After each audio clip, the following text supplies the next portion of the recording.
So guys welcome to ஜகு diary. So நம்ம இன்னைக்கு என்ன பார்க்க போகிறோம்னா 10 கிலோ வெஜ் பிரியாணி எப்படின்றத பார்க்க போகிறோம். வெளியே நம்ம ஆர்டர் கொடுத்தோம் அப்படின்னும் போது ரொம்ப ரேட்டெலாம் ரொம்ப ஜாஸ்தியாக வருது. 5000 6000 அப்படின்னு கேட்குறாங்க 5 கிலோக்கு. ஸோ 10 கிலோ நம்ம செய்ய போகிறோம். வெளியேக்கும் உள்ளேக்கும் என்ன டிஃப்ரெண்ட் அப்படின்னா, நம்ம வாங்கி செய்கிறதுனால நம்ம ஒரு 3000 4000 கிட்ட மிச்சம் பண்ணலாம். ஆனால் எல்லா வேலையுமே நம்ம செய்யணும். காய்கறி வாங்கிட்டு வரணும், மளிகை சாமான் வாங்கிட்டு வரணும், அதுக்கப்புறம் காய்கறி நறுக்கணும். இந்த மாதிரி ஏகப்பட்ட வேலையெல்லாம் நம்மக்கிட்ட இருக்குது. ஸோ வெளியே நம்ம ஆர்டர் கொடுத்துட்டோம்னா அதெல்லாம் பண்ண வேணாம். இது வந்து நமக்கு ஒரு கோயிலுக்கு அன்னதானம் பண்ணணும்னு சொல்லிட்டு சாமிக்கிட்ட இருந்து வேண்டிக்கணும். ஸோ ஃபுல் வீடியோ உங்களுக்கு காட்டுறேன். நம்ம சேனலில் எப்படி எளிய முறையில் எல்லாம் செய்யலாம் அப்படின்றத நம்ம கவர் பண்ணி வந்துட்டுருக்கோம். மறக்காமல் நிறைய பேர் என்னென்ன ஃபாலோ பண்ணாமல் இருக்கீங்க, சப்ஸ்கிரைப் பண்ணாமல் இருக்கீங்க, மறக்காமல் சப்ஸ்கிரைப் பண்ணிக்கோங்க. இன்ஸ்டாகிராமில் ஃபாலோ பண்ணிக்கோங்க. ஷார்ட்ஸு வீடியோஸ்லாம் எல்லாமே நிறைய போடுறேன். கம்மியான ரேஞ்சில் என்னென்ன பண்ணலாம் அப்படின்றத நம்ம சேனலோட ஒரு ஸ்பெசிஃபிகேஷனு. ஸோ பார்த்துக்கோங்க. ஃபுல்லாக எப்படி செய்கிறன்றது எண்ட் வீடியோ உங்களுக்கு போட்டு நான் காட்டுறேன். ஸோ வாங்க, யார் யார் மாஸ்டரு, இதுக்காக என்னென்ன ஒர்க்லாம் யாரெல்லாம் என்னென்ன பண்ணிகிட்ருக்காங்க அப்படின்றது நம்ம உள்ள வீடியோ போய் பார்ப்போம். ஸோ மாஸ்டர் அப்படின்றது யாரும் கிடையாது, இதுதான் மாஸ்டர். பாருங்கள், இதை நம்ம இதுதான் மாஸ்டர்.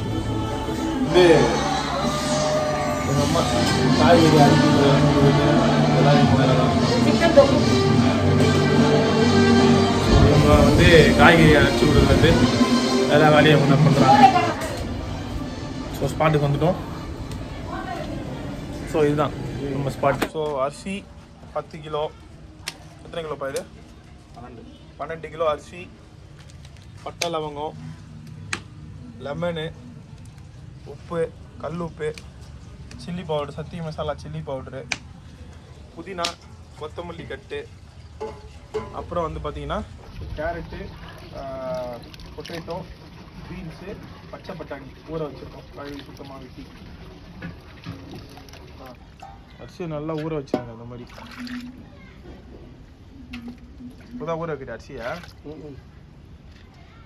அது ஒரு 20 நிமிஷம் பூசு இல்லை, இது வெடி பார்த்து சரியா. ஸோ கைஸ், பட்டை லவங்கம், எண்ணெய், பச்சை மிளகா, வெங்காயம் இதெல்லாம் ஒன்றாவே போட்டுட்டு ஃப்ரை பண்ணுங்கள். வெங்காயம் பொன்னிறத்தில் வர வரையும் இதை போட்டு தான் அதை போடணும் கிடையாது, மூணுமே ஒன்றா கூட போடலாம். அந்த ஜபர் பாய் சொல்கிற மாதிரியே பொன்னிறத்தில் வெங்காயம் வந்து சோகணும். அவர்கிட்டேருந்து கற்றுக்கினாங்க பொன்னிறம் வெங்காயம், பொன்னிறம் வெங்காயம். எவ்வளோ வீடியோ பார்த்துங்க, எல்லா வீடியோலையும் வெங்காயம் பொன்னிறமாக சோகணும். அதுக்கு அவர் காரணமும் சொல்லுவார். எதுக்கு பொன்னிறமாக சோகணும்னா, வச்சு சாப்பிடும் போது அவ்வளோ சீக்கிரம் வந்து பிரிஞ்சு கெட்டு போகாதான். ஸோ இப்போ வந்து பார்த்திங்கன்னா வெங்காயம் வந்து பொன்னிறத்தில் வந்துச்சு. இப்போ புதினா ஒரு கட்டும், கொத்தமல்லி ஒரு கட்டும் சேர்த்துக்கோங்க. அது கூடவே வந்து பார்த்திங்கன்னா லைட்டாக மஞ்சத்தூள் எதுக்கு நம்ம சேர்க்குறோம் அப்படின்னா, ஃப்ளேவருக்கு வந்து நல்லாயிருக்கும். பிரிஞ்சிக்கு வந்து ஃப்ளேவர் வந்து பார்த்திங்கன்னா செம்மையாக இருக்கும். ஸோ இதெல்லாம் போட்டுட்டு ஒரு 2 மினிட்ஸ் நல்லா வதக்குங்க. 2 மினிட்ஸ்க்கு அப்புறம் இஞ்சி பூண்டு பேஸ்ட் வந்து போட்டுக்கோங்க. 750 கிராம் இஞ்சி, 750 கிராம் பூண்டு போட்டு பேஸ்ட் பண்ணி அதில் போட்டுக்கோங்க. ஸோ இதுக்கப்புறம் உடனே வந்து பார்த்தீங்கன்னா 100 gram red chilli powder, 5 grams, நான் 2 பாக்கெட் போடுவேன், 5 கிராம்ஸ்ன்ட்டு 100 gram red chilli powder must. ஏன் போடுறோன்னா, கலர் நம்ம எதுவும் சேர்க்க போகிறது கிடையாது. இந்த காஷ்மீரி சில்லி மிளகாத்தூள் பவுடர்லேயே வந்து பார்த்திங்கன்னா நம்மளுக்கு பிரியாணியோட கலர் வந்து இதுலேயே வந்துடும். ஸோ எந்த ஒரு கலரும் சேர்க்க போகிறாது. பாருங்கள், நான் லைட்டாக கலர் எப்படி வருதுன்றது மட்டும் நான் உங்களுக்கு காட்டுறேன். ஸோ நெக்ஸ்ட் வந்து பார்த்திங்கன்னா தயிர் 1 kg கண்டிப்பாக ஆட் பண்ணிடணும். தயிர் வந்து புளிப்புத்தன்மை இருக்கும். தயிர், தக்காளி, இந்த லெமனு, ஒரு வேளை தயிரில் நம்மளுக்கு புளிப்புத்தன்மை பக்கத்தில் நம்ம கடைசியில் வந்து பார்த்திங்கன்னா லெமன் ஆட் பண்ணிக்கலாம். தயிர் ஆட் பண்ணிவிட்டு நல்லா ஒரு பெரட்டிடுங்க. ஸோ நெக்ஸ்ட் வந்து பார்த்திங்கன்னா தக்காளி வந்து பார்த்திங்கன்னா நான் 2.5 கிலோ தான் போட்டிருக்கேன். ஏன்னா ரொம்ப தக்காளி ஆட் பண்ணோன்னா தக்காளி சாதம் மாதிரி ஆகிடும். நம்ம கறி போட்டு செய்ய போகிறது இல்லை, இது பிரிஞ்சி. அதுக்கப்புறம் potato 1 kg, beans 1 kg, carrot 1 kg, பச்சை பட்டாணி வந்து 10 பாக்கெட்டு, இது எல்லாமே ஆட் பண்ணியிருக்கேன். ஸோ இதெல்லாம் 1 kg போட்டாலே போதும். ஸோ இதெல்லாம் போட்டுட்டு ஒரு பெரட்டிக்கோங்க. எண்ணெயிலே வந்து பார்த்திங்கன்னா காய்கறி கொஞ்சம் வேகணும். அதுக்கப்புறம் நம்ம தண்ணி ஊற்றி வேக வச்சுக்கலாம். இப்போ நம்ம என்ன போட போகிறோம் முக்கியமாக அப்படின்னா, உப்பு போட போகிறோம். உப்பு எவ்வளோனா, கரெக்டாக ஒரு கையளவு உப்பு போடுங்க. அங்கே போடுறாரு பாருங்கள், அந்த ஒரு கையளவு உப்பு போட்டுக்கோங்க. கடைசியில் சாப்பாடு போட்டுட்டு பத்தலைன்னா நம்ம உப்பு வந்து ஆட் பண்ணிக்கலாம், ஒன்றும் பிரச்சனை கிடையாது.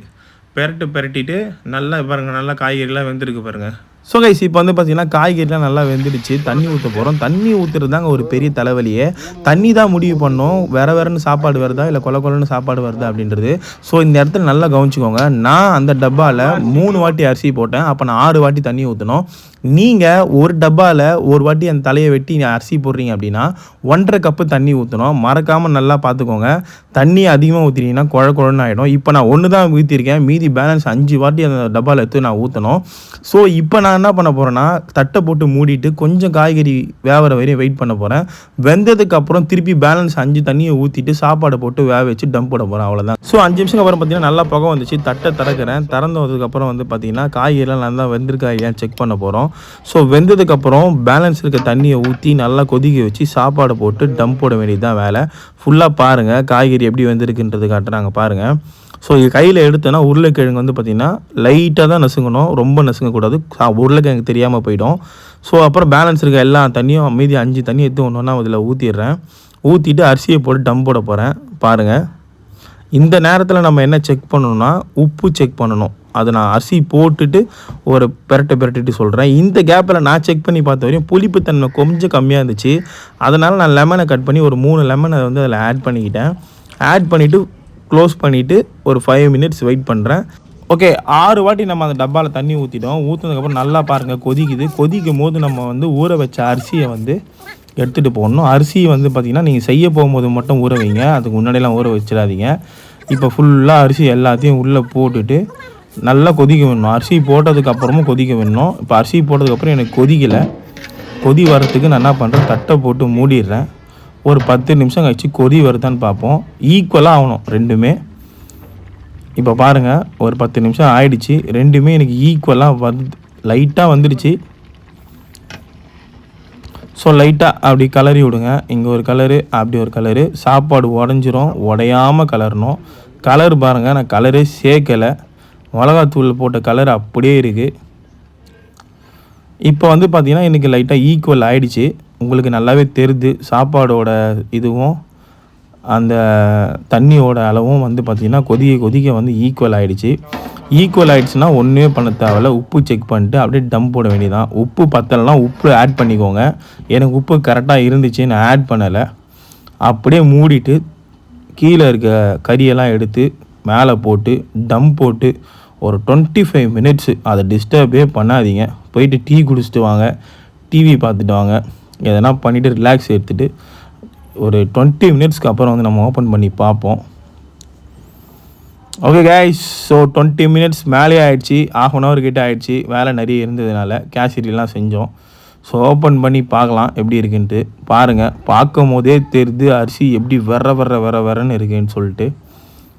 ஸோ இந்த மாதிரி நீங்கள் செய்யணும் அப்படின்னா கொஞ்சம் தண்ணியை மட்டும் கரெக்டாக ஊற்றினீங்கன்னா அரிசி அப்படியே நீட்டாக வரும் பார்க்குறதுக்கு. அங்கே பாருங்கள், நான் கலரே சேர்க்கலை, ஆனால் கலர் எப்படி வந்திருக்குன்றதை பாருங்கள், நல்லா தெரியுது. ரொம்ப கலர் போடக்கூடாது, போட்டிங்கன்னா அது வந்து ரொம்ப நம்ம உடம்புக்கு செட் ஆகாது. நேச்சுரல் கலரு, நம்ம கலரே சேர்க்காமல் பண்ணியிருக்கோம். என்ன மாதிரி இருக்குன்றதை நீங்களே பாருங்கள்.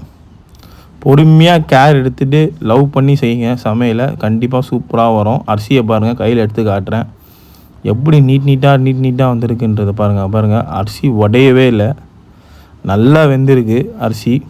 ஸோ கைஸ், நம்ம சாப்பிட்டு பார்ப்போம் எப்படி இருக்குன்ட்டு. பாருங்கள் அரிசி எப்படி இருக்குன்னு. சாப்பிட்டு பார்த்தேன், செம்ம டேஸ்ட்டு, வேறு லெவலில் இருந்துச்சு. நீங்களும் அன்னதானம் போடுறீங்க இல்லை வேறு எங்கன்னா ஆர்டர் செஞ்சு கொடுத்தீங்கன்னா செஞ்சு ட்ரை பண்ணுங்கள், உங்களால் முடியும். ஃபஸ்ட் டைம் வராது, செய்ய தான் வரும். செஞ்சு பார்த்துட்டு எப்படி இருக்குன்னு சொல்லிட்டு கமெண்ட் செக்ஷனில் கமெண்ட் பண்ணுங்கள். சப்ஸ்கிரைப் பண்ணுங்கள் கைஸ். பாய், டேக் கேர்.